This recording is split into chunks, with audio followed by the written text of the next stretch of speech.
Negara kita ini kaya, tapi pejabatnya maling semua.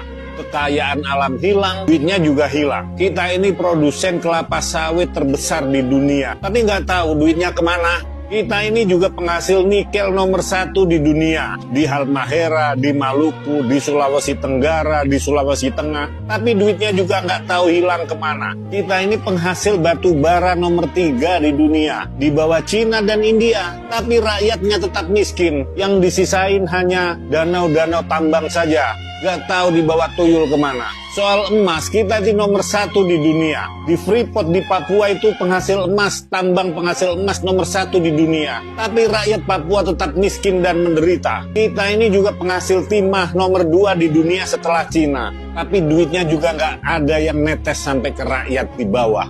Soal kayu, kekayaan alam di hutan kita nomor 6 terbesar di dunia. Setelah Amerika, Rusia, Cina, Brasil, Kanada. Berikutnya Indonesia, tapi rakyat di hutan-hutan tetap saja menderita. Soal kekayaan laut, kekayaan ikan, kita nomor 2 di dunia setelah Cina. Laut kita sangat kaya akan sumber daya alam, tapi kita tetap miskin dan gak tahu duitnya entah hilang dan menguap kemana. Emang republik kita ini pejabatnya maling semua.